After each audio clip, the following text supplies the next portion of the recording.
அனைத்து நண்பர்களுக்கும் என்னுடைய வணக்கத்தை தெரிவித்துக் கொள்கின்றேன். 3021 தடவை ரத்த கண்ணீர் நாடகம் போட்டுருக்காங்க. 3021 தடவை நீ எங்கே கற்பனை முடியுமா? இந்தியாவில் அனைத்தும் யாருமே போட்டுக்க முடியாது. அது மட்டுமல்ல, இனிமேல் அந்த ரத்த கண்ணீர் வேஷத்தை இந்த மண்ணில் எவனும் நடிக்க முடியாது. குறிப்பாக அந்த தொழுநோயாளி வேஷம், தொழுநோயாளினாக்க எவனுக்குமே பொருந்தாது. சிவாஜி போட்டுக்க நாங்களே போட்டு பார்த்துக்கோம். அந்த தொழுநோயாளினா ஒரே அடையாளம் ராதானன் தான். அவர் அடிக்கிறதுக்கு ஆடே கிடையாது. அப்புறம் என்ன பண்ணுவார், ஒரு பெரிய ஹீரோ, பேர் சொல்ல விரும்பலை, சாரதா ஸ்டுடியோக்கு வந்திருக்கும் போது, தம்பி இந்த காரை கொஞ்சம் கூடும், வீட்டுக்கு கெஸ்ட்டை அனுப்பி வைக்கிறேன்னு சொல்லி கேட்டார். கேட்டோடனே அந்த நடிகர், ஆனால் அது இம்பாலா காருன்னு அப்படின்னா அப்படின்னாரு. உடனே முதலாளி கூப்பிட்டு, நாளைக்கு மத்தியானம் கூட எனக்கு ஒரு இம்பாலா கார் வேணும்னு சொன்னார். மறுநாள் மத்தியானம் கூட இம்பாலா கார் ஒன்று வாங்கி ராமாவரம் தோட்டத்திலேருந்து வக்கியப்பூர் எடுத்து வண்டி போய் போட்டு இந்த ரோட்டில் அனுப்புகிறார். இங்கே கோடம்பாக்கிற ஓட்டினார். கேட்டால் அந்த டப்பாடாது தகரது காண்டு அவ்வளோ வேல்யூ கொடுக்குறீங்க அப்படின்னாரு. கற்பனை பண்ணி பாருங்கள். முதல்ல வந்து திராவிட முன்னேற்ற கழகம் எலெக்ஷன் நிற்கிது 1957 குளித்தலையில் கலைஞர் அவர்கள் நிற்கிறாரு. கலைஞர் அவர்கள் குளித்தலையில் நிற்கும் போது இவர் எதிர்த்து நிற்க சொல்கிறாங்க. ஒரே வார்த்தை சொன்னார், நிற்க மாட்டேன், கலைஞர் என் நாடக கம்பெனி நடிகன், என் நாடக கம்பெனி நடிகை வந்து சிஎம் வந்து சந்தோஷம் முடியவே முடியாதுன்ட்டார். அது மட்டுமல்ல, பெருசாக வாழ்ந்துக்கிட்டு போனால் பல நடிகர்களுக்கு விளம்பரம் இல்லாமல் ஹெல்ப் பண்ணியிருக்கிறாரு. மிகப்பெரிய ரைட்டர், பேர் சொல்லவுன்னா கண்ணகி எழுதுகிற ரைட்டருக்கு வந்து வெளியே சொல்லாமல் கொள்ளாமல் பணம் கொடுத்துருக்காரு. அது வந்து மேக்கப்பான கஜபதி தெரிஞ்சுமோன்னு சொல்லிட்டு நீ போவேன்னு சொல்லி வேறு ஆளுகிட்ட கொடுத்து பணம் கொடுத்து சொல்லியிருக்காரு. அதேமாதிரி பாகவதர் அவர்களும் கலைவாணர் அவர்களும் போனப்போ கடைசி ஊர்வலத்துக்கு தன்னுடைய வண்டி கொடுத்துருக்காரு. பெரியார் அவருடைய 85வது ஆண்டு விழாவுக்கு 85,000 ரூபாய், இன்றைக்கி சாதாரணம் இல்லை, 85,000 ரூபாய் பண முடிப்பு வந்து பெரியார் கொடுத்தாரு. முக்கியமான விஷயம் தெரிஞ்சுக்கணும், கடைசி வரைக்கும் திராவிட கழகத்திலே அவர் உறுப்பினர் ஆகவில்லை. ஞாபகம் வச்சுக்கணும். நீங்கள் கடைசி வரைக்கும் உறுப்பினர் ஆகலை, ஆனால் பெரியார் கடவுளை கொண்டாடிருக்காரு. இந்த மகா மனிதனை 1959 மோகன்தாஸ் அப்ரெண்டிஸாக இருக்கும்போது எங்கள் மாமா சொன்னார்னு போய், இப்போ சிவாஜி வீடு இப்போ இருக்கா போக் ரோட்டில், சவுத் போக் ரோட்டில், அதை எதிர்த்தாப்பில் குடியிருந்தார். அங்கே ஒரு நாடக கம்பெனி நாட்டில் பூரா குடியிருந்தார். முதல்ல போகிறேன், எங்கள் மாமா வந்து பொள்ளாச்சிக்காரர், நீ போய் ராதாவை பாருன்னு சொன்னார். நான் வந்து நல்லெடுத்த சம்பந்தம் அந்த படம் தான் வச்சுருக்கு. நல்லெடுத்த சம்பந்தத்தில் அந்த கருப்பு கோட் போட்டு டை கட்டியிருப்பார், அந்த படத்தை தான் நான் வரைஞ்சி கொண்டு போனேன். உட்காந்துட்டு இருந்தேன், டேபிள் போட்டு, டேபிளில் வந்து இந்த மாதிரி கருப்பு கலர் டேபிளில் அந்த லாண்ட்ரிக்கு போட்ட துணிமணிகள்லாம் வந்து ஒரு இன்ஸ்கிரைப் பண்ணி வச்சுருந்தாங்க. இப்போ பேண்ட் எவ்வளவு, சட்டை எவ்வளவு, டவல் எவ்வளோன்னு எழுதி வச்சுருந்தாங்க. மேலே ஒரே படம் ரத்த கண்ணீர் படம் வந்து வெலாக்ஸ் பேண்ட்டில் பால் பிரதேசம் வரைஞ்சி வச்சுருந்தாங்க. உட்காந்து கர்றேன்னு ஒரு உருவம் சவரை போட்டு மூஞ்சி மறைச்சிட்டு உள்ளே வந்தது. வந்து கிட்ட வந்தோடனே எடுத்தால் வெறும் கம்பியாக முடி. யார் நீ அப்படின்னாரு. அண்ணன் நான் இந்த மாதிரி பொள்ளாச்சிருந்து வந்தேன், பேர் சொன்னேன். உட்காந்து பரமேசமா போடுறான்னு போய் உட்காந்துட்டார். உட்காந்து 3 ரவுண்டு கேரம் மாட்டாரு, வரவே மாட்டேங்கிறாரு. அண்ணா நான் கொஞ்சம் உங்கள் வேணா பரவாயில்ல சொல்லுனாரு. ஓ, இங்கே வரமாட்டா தனியாக தெரிஞ்சு போட்டு நான் கேரம் போட்ட பக்கத்தில் போய் உட்காந்து இந்த படத்தை காட்டினேன். எப்போ எடுத்து இந்த ஃபோட்டோ அப்படின்னா, இல்லைங்க வரைஞ்சது எப்படின்னா, டூப்பிடாத அப்படின்னாரு. நீங்கள் பாருங்கன்னு சொல்லிட்டு வெளியில் போய் வெயிட்ஸில் பார்த்தாரு.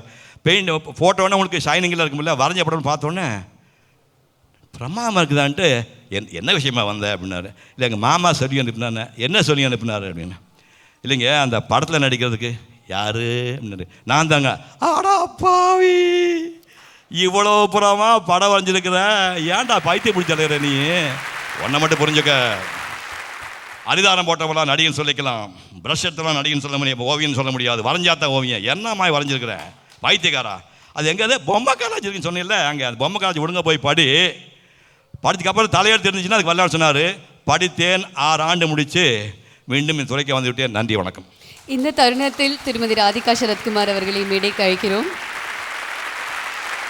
ஒரே விஷயம் ராதிகாவை சொல்லணும்னா, நான் வந்து 87 கதாநாயகோடு நடிச்சிருக்கிறேன்.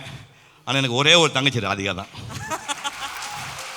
இதுவரையிலும் எந்த கதாநாயகியும் என்னை வந்து அண்ணன் கொடுப்புன்னு அனுமதிச்சது கிடையாது.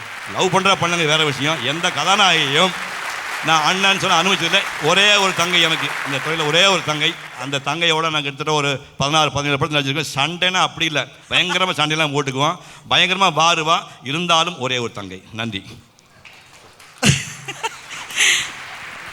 தங்கச்சி என்று அழைக்கிறதுக்கு எனக்கு அந்த அனுமதி கொடுத்த அண்ணனுக்கு ரொம்ப நன்றி. பெரிய சூர்யான்னு நினைப்பவருக்கு பட் பரவாயில்ல.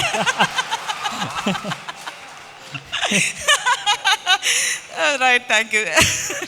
எனக்கு உண்மையிலே இங்கே இவங்க சொன்ன மாதிரி எனக்கு சந்தோஷமாக இருக்குது. அதே சமயத்தில் மனசில் ஒரு பெரிய ஒரு பாரம் கூட இருக்குது. எனக்கு அவங்களெல்லாம் பார்த்து எனக்கு எங்கள் அப்பாவை வந்து நான் ரொம்ப நாள் அவர் கூட நான் என்ன சொல்ல, சின்ன வயசு எனக்கு அப்போ அவரை பற்றி புரிஞ்சுக்கிற வயசு அவ்வளோ இல்லை, பட் நிறைய அவரோட ட்ராவல் பண்ணியிருக்கேன். பட் அவரை பற்றி தெரிஞ்சுக்கிறதுக்கு எனக்கு இந்த மேடையில் அவங்க வந்திருக்காங்க. எனக்கு அவங்கன்னா எவ்வளோ பிடிக்கும்.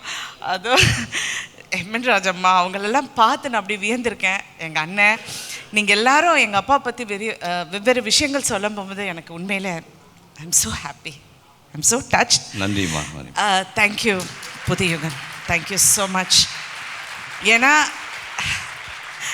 எனக்கு ஒரு டாட்டராக வந்து நிறைய விஷயங்கள் அவருக்கு எனக்கு எப்படி okay I'm very proud to be his daughter. எனக்கு அவர் இருந்த காலத்தில் அவர் நிறைய விஷயங்கள் அவர்கிட்ட தெரிஞ்சிருக்கலாம். பட் நான் அவர் கூட இந்த மாதிரி மேடையில் ட்ராமாஸ் கூட்டிகிட்டு போகும்போது என்னை இப்படி சைடில் உட்கார வைப்பார். அங்கே சைடில் உட்காந்துட்டு இருக்க போகும்போது நான் அவர் அப்படியே பார்த்துக்கிட்டு இருப்பேன். அவருக்கு படிக்க தெரியாது, எழுத தெரியாது. அந்த டைமில் அவர் டைலாக் மட்டும் அவருக்கு சொல்லுவாங்க. அந்த டைலாக் அப்படியே மனசில் அப்படியே கேட்டுக்கிட்டு அது நாடகத்தில் அப்படியே நடிப்பார். எனக்கு அவர் நடித்ததில் லக்ஷ்மிகாந்தன்னு ஒரு நாடகம் என் மனசில் ரொம்ப ஆழமாக பதிஞ்சிருக்கு. அதில் அவர் பொம்பளை வேஷம் போட்டிருப்பார். அப்புறம் தூக்கு மேடைங்கிற ஒரு நாடகம். அவர் வந்து நான் நடிக்க வந்தப்போ கூட நீயா அப்படிம்பாரு. ஏன்னா நிரோஷா தான் நடிகை அப்படின்னு அவர் நினச்சார். ஏன்னா அதுதான் டான்ஸ் ஆடும், பாட்டு பாடும், என்னென்னமோ பண்ணோம். நான் வந்து புக்கு படிப்பேன், ஓரமாக உட்காருவேன். எனக்கு சினிமாவுக்கும் என் மூஞ்சிக்கும் சம்மந்தமே கிடையாது அப்போ. அதனால நான் நடிக்க வந்தப்போ அவர் என்னை பார்த்து முதல்ல என் லைஃப்பில் நான் மேக்கப் போடுறதுக்கு உட்காந்துப்போ அவர் இது வரைக்கும் அது செஞ்சதில்லைன்னு சொல்லியிருக்காங்க. எனக்கு பொட்டு வச்சு என் தொழில் உன் கூட இருக்கட்டும்னு சொன்னார். நான் இன்ன வரைக்கும் நான் நடிகை எப்படி ஆனேன்னு எனக்கு தெரியாது, பாரதிராஜாவுக்கு தான் தெரியும். எனக்கு நடிப்பு மேலே இன்ட்ரெஸ்டே கிடையாது. இருந்தாலும் நான் வந்து ஒரு நடிகையாக இன்ன வரைக்கும் வெவ்வேறு பாத்திரங்கள் பண்ண போகும்போது எனக்கு இவங்கெல்லாம் சொல்லுவாங்க நீங்கள் நல்லா நடிக்கிறீங்க. அப்படியே பார்த்தா டெஃபினெட்லி அவருடைய பிளெஸ்ஸிங்ஸ் தான், அவருடைய பிளெஸ்ஸிங்ஸ் தான். நான் வந்து நடிகையெல்லாம் நான் ஒத்துக்க மாட்டேன். உலகம் சொல்லலாம், என் நிறைய பேர் எனக்கு அவார்டு கொடுக்கல. அவர் ரத்தம். ஸோ டிஎன்ஏ வந்து தப்பு இல்லைங்கிறது நிரூபிச்சாச்சு. பட் இருந்தால் கூட ஐ எம் ஸோ ப்ரவுட். ஏன்னா ஒரு ஃபாதருக்கு நாங்கள் வந்து அவருக்கு சிலை வைக்கணும்னு நினச்சாங்க. அப்புறம் பாலிட்டிக்கல் ரீசன்ஸ் அது வைக்கலை. பட் ஒரு மனிதனை விட ஒரு நடிகன் இன்னும் மக்கள் மனதில் வாழ்ந்து கொண்டிருக்கிற ஒரே நடிகர் எம்.ஆர். ராதா அவர்கள் மட்டும்தான். எங்கே வேணாலும் போங்க, நான் எல்லாம் இந்த பெரிய ஆர்டிஸ்ட்டை பேர் வாங்கியிருக்கேன். எங்கேயோ அமெரிக்கா போவேன், எங்கேயோ பிலிப்பின் நாட்டுக்கு போயிருக்கேன். எங்கேயாவது ஒருத்தர் நீங்கள் ராதா என்ன பொண்ணுங்க, உங்களை மாதிரி எப்படி இருக்க முடியும், அவரை மாதிரி இருக்க முடியுமான்னு என்னை கௌரவப்படுத்தியிருக்காங்க. As his daughter, not as Radhika. So எனக்கு அந்த பெருமையை கொடுத்த அவருக்கும் அவர் கூட நடித்தவர்களுக்கும் அவர் கூட எல்லாருக்கும், இன்றைக்கி எல்லாரும் இங்கே ரவியிலேருந்து எல்லாரும் வந்திருக்காங்க. எனக்கு ஐ எம் ஸோ ப்ரவுட். அதுவும் எங்கள் அழைப்பை ஏற்று வந்த இங்கே முக்கியமாக சின்ன திரையிலேருந்து எல்லாரும் வந்திருக்கீங்க. உங்களுக்கு நான் நன்றி சொல்ல கடமைப்பட்டிருக்கேன். டைரக்டர்ஸ் வந்திருக்காங்க, நிறைய பேர் இங்கே வந்திருக்கீங்க. Thank you so much from the bottom of my heart. இது நீங்கள் எனக்கு கொடுத்த ஆனர் இல்லை, you are giving this honour to M R. Radha. Thank you.